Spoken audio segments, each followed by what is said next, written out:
मेरी शादी के बाद जब मैं ससुराल पहुंची, रात को मैं खुद में सिमटी हुई दुल्हन बनी सेज पर पिया का इंतजार कर रही थी।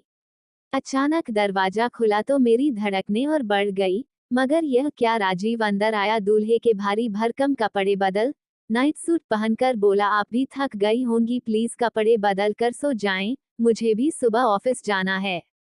मेरा सिर फूलों और जोड़े से पहले ही भारी हो रहा था। यह सुनकर और झटका लगा, पर कहीं राहत की सांस भी ली। मैंने अपने सूटकेस से खूबसूरत नाइटी निकालकर पहनी और फिर बिस्तर पर एक तरफ लुक गई। अजीब थी सुहाग सेज, दो अनजान जिस्म जिन्हें एक करने में दोनों के परिवार वालों ने इतनी जहमत उठाई थी, बिना एक हुए ही रात गुजार रहे थे। फूलों को भी अपमान महसूस हुआ, वरना उनकी खुशबू अच्छे अच्छों को मदहोश कर दे।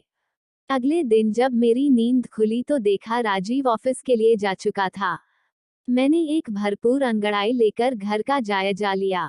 2 कमरों का फ्लैट बालकनी समेत राजीव को ऑफिस की तरफ से मिला था। राजीव एक प्राइवेट कंपनी में काम करता है। मैं भी एक प्राइवेट कंपनी में काम करती हूँ। हम दोनों के पिता आपस में दोस्त थे और उनका यह फैसला था कि राजीव और मैं एक दूसरे के लिए परफेक्ट मैच रहेंगे। मुझको पिता के फैसले पर कोई आपत्ति नहीं थी, पर राजीव ने पिता के दबाव में आकर विवाह का बंधन स्वीकार किया था। मैंने ऑफिस से 1 हफ्ते की छुट्टी ली थी। सबसे पहले किचन में जाकर चाय बनाई, फिर चाय की चुस्कियां के साथ घर को संवारने का प्लान बनाया और फिर चाय पीने के बाद मैं घर को संवारने में लग गई। शाम को राजीव के लौटने पर घर का कोना कोना दमक रहा था। जैसे ही राजीव ने कदम रखा, करीने से सजे घर को देखकर उसे लगा, क्या यह वही घर है जो रोज अस्त व्यस्त होता था। खाने की खुशबू भी उसकी भूख को बढ़ा रही थी। मैं चहकते हुए बोली, आपका दिन कैसा रहा?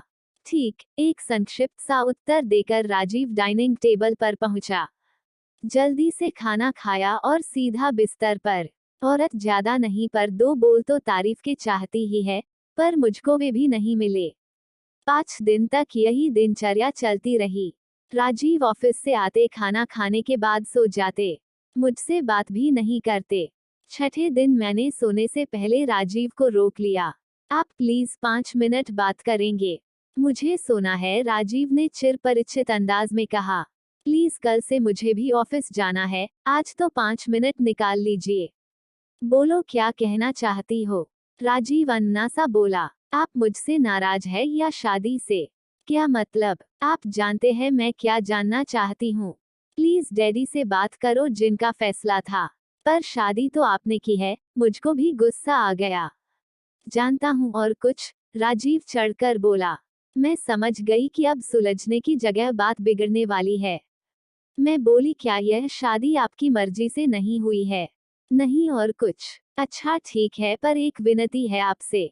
क्या? क्या हम कुछ दिनों के लिए दोस्त की तरह रह सकते हैं?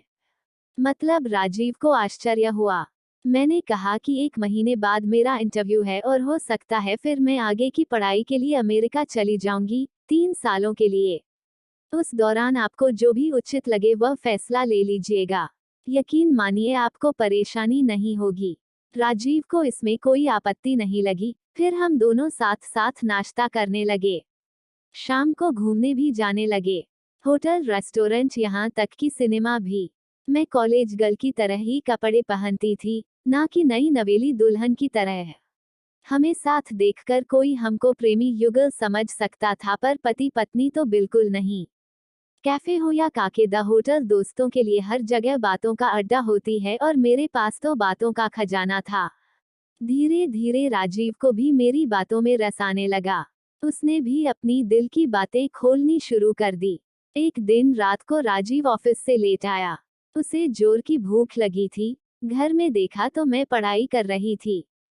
खाने का कोई अता पता नहीं था।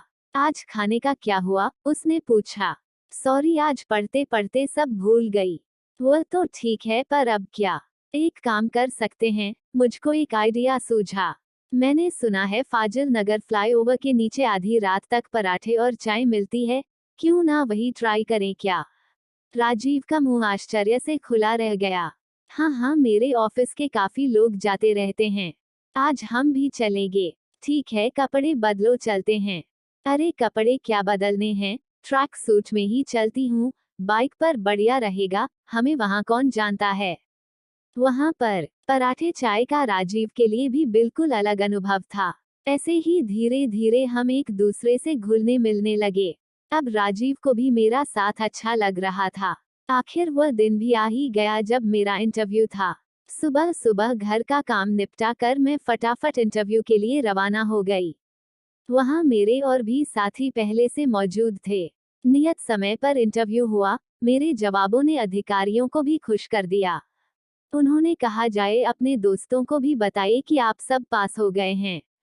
मैं दौड़ते हुए बाहर आई और फिल्मी अंदाज में टाई उतार कर बोली, दोस्तों हम सब पास हो गए हैं। फिर क्या था, बस जश्न का माहौल बन गया। खुशी खुशी सब बाहर आए। मैं सोच रही थी कि बस लूं या ऑटो, तभी मेरा ध्यान गया कि पेड़ के नीचे राजीव मेरा इंतजार कर रहा है। मुझको अपने दायरे का एहसास हुआ तो पीछे हटकर मैं बोली, आप आज ऑफिस नहीं गए? बधाई हो आयशा, तुम्हारी मेहनत सफल हो गई। चलो घर चलते हैं, मैं तुम्हें लेने आया हूँ। राजीव ने मुस्कुराते हुए बाइक स्टार्ट की। मैं चुपचाप पीछे बैठ गई। घर पहुंचकर खाना खाकर थोड़ी देर के लिए हम दोनों सो गए। शाम को मैं हड़बड़ा कर उठी और फिर किचन में जाने लगी तो राजीव ने रोक लिया। परेशान होने की जरूरत नहीं है, हम आज खाना बाहर खाएंगे या मंगा लेंगे। ओके, मैं अपने कमरे में आकर अपना बैग पैक करने लगी। यह क्या, तुम कहीं जा रही हो? राजीव ने पूछा।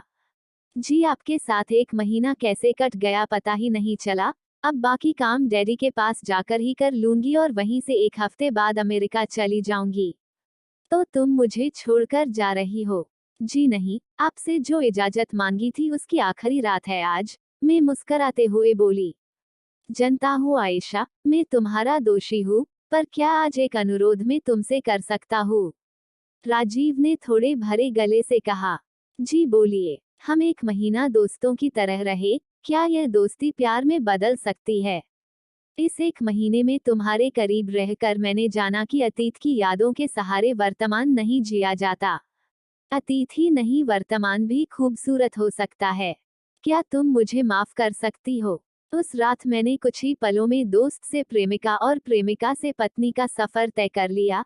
धीरे धीरे राजीव के आगोश में समाकर राजीव ने मुझे अपनी बाहों में ले लिया। मेरे आंखों से आंसू बहने लगे। मेरा नाम सीमा है, मेरी शादी को 5 साल हो गए हैं। मेरी शादी के शुरुआती कुछ दिन या ज्यादा हुआ हो तो 1 साल तक मेरे पति ने मुझसे प्यार से बात की, घुमाने फिराने ले जाते, सिनेमा दिखाते, मेला प्रदर्शनी ले जाते, मीठी मीठी प्यार भरी बातें करते, यहाँ तक कि अपनी माँ से भी बहस कर लेते। अगर मेरी सास मुझे छोटी छोटी बातों पर टोकती तो देव अपनी माँ से कह देते, क्यों छोटी छोटी बातों पर घर की शांति भंग कर रही हो? आपकी लड़की के साथ ससुराल में यही सब हो तो क्या बीतेगी आप पर? यह इस घर की बहू है, नौकरानी नहीं। ये तो कुछ नहीं कहती लेकिन मैं ही इसे घुमाने ले जाता हूँ। पढ़ी लिखी औरत है, बदलते समय के साथ आप नहीं बदल सकती तो छोटी छोटी बातों पर टोका टाकी करके घर में अशांति तो ना फैलाए। सास को लगता होगा कि जोरू का गुलाम है बेटा। वे गुस्से में कुछ दिन तक बात ना करती, बात करती तो भी इस तरह जैसे धीरे धीरे बातों से अपना गुस्सा निकाल रही हो। मुझे क्या करना है, तुम खूब घूमो फिरो लेकिन हद में। आस पड़ोस के घर में भी बहुएं हैं। यह क्या बात हुई कि जब जी आया मुंह उठाकर चल दिए, ना कि किसी से कुछ पूछना ना बता करके जाना। आखिर घर में बड़े बुजुर्ग भी हैं, उनके मान सम्मान का भी ध्यान रखो। 1 साल बाद ही पति के बर्ताव में बदलाव आने लगा। शायद शादी की खुमारी अब तक उतर चुकी थी। पहले यह बहुत ही कम टोका टाकी करते, बाद में बात बात पर टोकने लगे। मेरी कोई बात इन्हें अच्छी ही नहीं लगती, हर बात में अपनी माँ की तरफदारी करते, चाहे वह बात गलत हो या सही, मैं सुनती रही। इस बीच एक बच्चा भी हो गया। कहने को घर गृहस्थी तो ठीक ठाक चल रही थी लेकिन जिन पति से मैं प्यार करती थी उनके बात बात पर डांटने टोकने से मन उदास रहने लगा। मैं अपनी तरफ से पति का, सास का, बच्चे का, घर का पूरा ख्याल रखती, फिर भी इनकी बात बात पर डांटने टोकने की आदत नहीं जाती। एक बार मैंने गुस्से में जरा देव से कहा भी था, आखिर बात क्या है, आप मुझे इस तरह से बेइज्जत क्यों करते रहते हैं?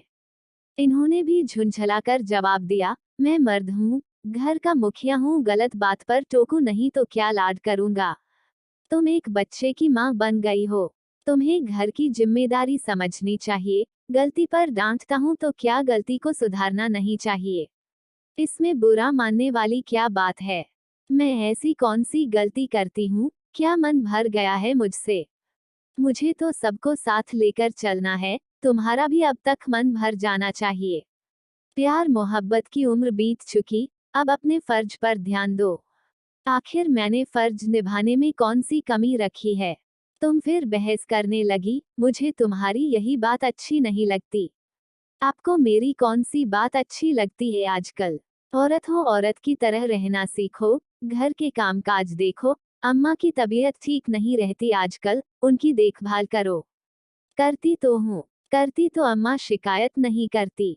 अम्मा की तो आदत है मेरी शिकायत करने की, एक की चार लगाकर। खबरदार जो मेरी अम्मा के बारे में कुछ कहा। इन्होंने इतनी जोर से डांटा कि मैं गुस्से में अपने कमरे में आकर रोने लगी। बेडरूम में तो यह बड़े प्यार से बात करते हैं, हालांकि अब ये होता है कि बेडरूम में मेरे आने तक यह सो जाते हैं। मुझको घर के काम निपटा कर रात के 10 बज जाते हैं। अब हमारे बीच संबंध बनने में भी काफी समय होने लगा था। मसरूफियत, जिम्मेदारी बढ़ती उम्र के साथ ऐसा होता है, इसकी कोई शिकायत नहीं, लेकिन आदमी दो बातें प्यार से कर ले तो क्या बिगड़ जाएगा। लेकिन पता नहीं क्यों आजकल मुझे देखकर इनका पारा चढ़ जाता है, खासकर दूसरों के सामने। यह दूसरों से तो अच्छी तरह बात करेंगे, अपनी अम्मा से, बच्चे से, आस पड़ोस के लोगों से, घर आए रिश्तेदारों से, दोस्तों से तो इस कदर प्यार से बातें करेंगे कि जैसे उन्हें गुस्सा आता ही ना हो। मानो जबान पर चाशनी चिपक जाती हो। लेकिन सुबह मैं थोड़ी देर से उठूं तो चिल्लाते हैं, तुम जल्दी नहीं उठ सकती, यह कोई समय है उठने का? अभी तक चाय नहीं बनी, चाय में चीनी कम है, कभी ज्यादा है। खाने में नमक नहीं है, यह सब्जी क्यों बनाई? तुम वही काम करती हो जो मुझे पसंद नहीं आता। ना घर में साफ सफाई है, ना बच्चे की तरफ ढंग से ध्यान देती हो। अम्मा अब कितने दिनों की मेहमान है, कम से कम उनकी देखभाल ही ठीक से कर लिया करो। तुम्हें कपड़े पहनने का सलीका नहीं आता है, तुम्हें मेहमानों से बात करने का ढंग नहीं है। तुम यह नहीं करती, तुम वह नहीं करती, तुम ऐसी हो, तुम वैसी हो, तुम्हें तो कुछ भी नहीं आता। मैंने तो अब बहस करना, इनकी बातों पर ध्यान देना ही छोड़ दिया। जो कहना है कहते रहो, मेरा काम है सुनना, सुनती रहती हूँ। लेकिन आखिर कब तक? अकेले में कह दे तो सुन भी लूं। चार लोगों के बीच टोकना डांटना घोर बेइज्जती है मेरी। मेरे औरत होने की, पत्नी हूँ, नौकरानी नहीं। एक दिन इनके 3-4 दोस्त खाने पर आए, इनके कहे मुताबिक ही खाना बनाया। मैंने अच्छे से परोसा, लेकिन दोस्तों के सामने ही इनका चिल्लाना शुरू हो गया। जरा अपने हाथ पैर तेजी से चलाओ, या जेट योग है, बैलगाड़ी की तरह काम मत करो। फिर इन्होंने चीख कर कहा, दही कहाँ है? अभी लाई, मैंने अपनी रुलाई रोकते हुए कहा। इनके एक दोस्त ने कहा, क्या दबदबा बना रखा है यार, मैं अगर अपनी पत्नी से इतना कह दूं तो घर में मुसीबत खड़ी हो जाए। दूसरे दोस्त ने इनकी हिम्मत बढ़ाते हुए कहा, वाकई सही मायने में तुम हो असली मर्द, औरत को ज्यादा सिर पर नहीं चढ़ाना चाहिए। मैं अंदर रसोई में से सब सुन रही थी। जी तो चाहता था कि सारा सामान उठाकर फेंक दूं, इन्हें और इनके दोस्तों को जमकर लता लगाऊं, लेकिन चुप ही रही। पर मैंने मन ही मन तय कर लिया था कि अपनी बेइज्जती का बदला तो लेकर रहूंगी, लेकिन बहस से चीख चिल्लाकर घर का माहौल बिगाड़ कर नहीं। इन्हें बताऊंगी कि औरत कैसे शर्मिंदा कर सकती है, कैसे हरा सकती है, कैसे तुम्हारे मर्द होने का अहंकार तोड़ सकती है। खाना खा रहे दोस्तों के बीच में दही रखने गई, तभी मेरा बेटा वहां आ गया खेलते हुए। बाहर निकालो इसे कमरे से, तुम बच्चे का ध्यान नहीं रख सकती, वे जोर से चिल्लाए। मैं बेटे को जबरदस्ती खींचते हुए कमरे से बाहर ले गई।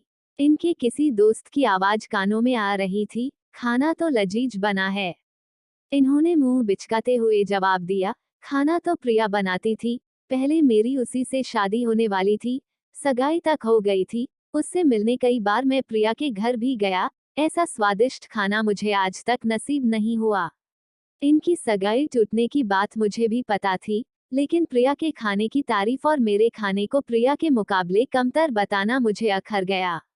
ये मर्द थे तो मैं औरत थी। इन्हें अपने मर्द होने का घमंड था तो मुझे क्यों ना हो अपने औरत होने पर गर्व। अब इन्हें बताना जरूरी था कि औरत क्या होती है। 100 सुनार की एक लोहार की कहावत को सच साबित करने का समय आ गया था। इनका ये जुमला कि मर्द बने रहने के लिए औरत को दुत्काते रहना जरूरी है, तभी घर भी घर बना रहता है, तभी सब ठीक रहते हैं। अम्मा जी ने इनसे एक बार कहा भी था, बेटा मर्द को मर्द की तरह रहना चाहिए, औरत को हमेशा सिर पर चढ़ाकर नहीं रखना चाहिए। उसे दांत डपट फटकार लगाना जरूरी है। इन्होंने अम्मा जी की बातों को इस तरह स्वीकार किया कि मेरा पूरा वजूद ही बिखरने लगा। मेरा बेटा अक्सर दादी के पास ही सोया करता था। वे आज भी वही सो रहे थे। यह भी बिस्तर पर लेटे लेटे किताब पढ़ रहे थे। आज मैं जरा जल्दी ही कमरे में पहुंच गई थी। मैं गाउन पहनकर सोती थी और कपड़े बाथरूम में ही बदलती थी, लेकिन आज मैंने कमरे में जाकर साड़ी उतारी। मैंने तिरछी नजरों से इनकी तरफ देखा, साड़ी बदलते ही इनका ध्यान मेरे बदन की तरफ हुआ। पहले तो इन्होंने आदत के मुताबिक मुझे टोका, ये जगह है क्या कपड़े बदलने की। मैंने भी कह दिया, यहाँ पर आपके अलावा और कौन है, आपसे कैसे पर्दादारी। यह कुछ कहते इससे पहले मैंने अपने बाकी कपड़े भी उतार दिए। अब मैं छोटे कपड़े में थी। मैंने पहनने के लिए गाउन उठाया, लेकिन इनके सब्र का पैमाना छलक चुका था। इन्होंने प्यार से मुझे अपनी ओर खींचते हुए कहा, बहुत दिन हो गए हैं तुम्हें प्यार किए हुए, आज इस रूप में देखकर सब्र नहीं होता। इसके बाद कमरे में हम दोनों एक हो गए। अलग होते ही मैं मुंह बिस्का कर एक तरफ मुंह फेर कर लेट गई। मैंने कहा कि सवैद हकीम को दिखाओ, इतने सारे तो इश्तिहार आते हैं, कोई गोली ले लिया करो। यह दुम दबाते पालतू कुत्ते की तरह आकक की आवाज में बोले, क्यों खुश नहीं हुई क्या तुम, कुछ कमी रह गई क्या।